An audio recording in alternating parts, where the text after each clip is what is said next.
Bismillahirrahmanirrahim. Internet arqылы келген сұрауларға орын бере тұрған болсақ. Ассаламу алейкум. Қан тапшырсам, донорға дейді. Қан берсем, оз ашылбайбы?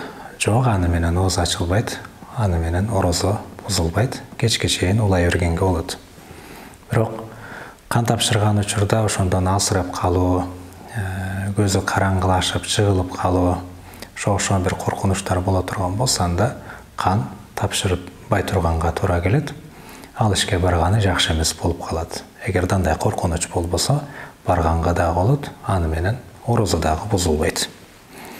Ассаламу алейкум. Кадыр түнү кандай ибадаттарды кылышыбыз керек? Кадыр түнгүнү кайсыл күнү деп айтылганда, алымдардын бир аз талаштары бар. Имам Абу Ханифанын ою боюнча Рамазан айынын ичи деп жооп берет. Кайсыл күнү белгилүү эмес дейт. Рамазан айынын ичи дейт. Мейли башындагы 10 күндүгү, же ортодогу, же акыркы 10 күндүгү.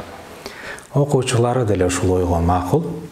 Бирок кайсыл күнү белгилүү эмес, белгилүү, кайсыл күнү экендиги бирок белгилүү дейт. Абу Ханифадан айырмаланып алар айтат, кайсыл күнү экендиги белгилүү, бирок Рамазан айынын ичи деп түшүндүрөт. Кээ бир Ханафи алымдар айтат, жок, Кадыр кечеси деген бул бир эле Рамазан айына байланып калган жери жок, балким жылдын ичинде бир түнгө бекитилген дейт. Бирок көпчүлүк жумхур алымдар, мухаддисиндер ораза айынын акыркы 10 күндүгүндө деп айтат, анан 27 түнү деп көпчүлүк алымдар ошого ынанышат.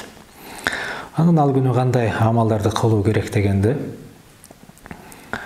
кандай амал Кудай Таалага ибадат боло турган болсо, сооптуу боло турган болсо, ошондой амалдарды кылганыбыз жакшы болот. Белгилүү бир амал айтылынбайт.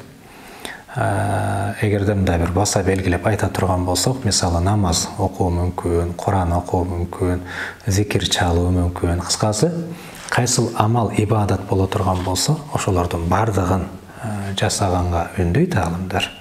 Анан ошентип бир эле амал менен таң аттырбастан бардык амалдарды кылган дагы жакшы болот. Бир азыраак Куран окуп, анан кайра туруп намазын окуп бүткөндөн кийин кайра зикир чалып дегендей. Ошондой амалдарды кылганыңыз жакшы. Анан дуалардан пайгамбарыбыз саллаллаху алейхи ва саллям Айшенебизге үйрөткөн дуа бар. Айшенебиз пайгамбарыбыздан сурадым дейт. О Алланын элчиси, эгерде мен бир кадыр түнгө туш болуп калсам, кадыр түндү тосуп жаткан учурда кайсыл дуаны кылайын, кайсыл дуаны окуйын дегенде пайгамбарыбыз Айшенебизге үйрөткөн эле: Аллахумма иннака афуун тухиббул афва фа'фу анни. О Аллахым, сен акыйкатта кечиримдүүсүн, кечиргенди жакшы көрөсүн, менин дагы күнөөмдү кечир деп дуа кылган дейт. Ошол дуаны дагы кошо кылган болсоңуз, сүннөткө дагы амал кылган болот элеңиз.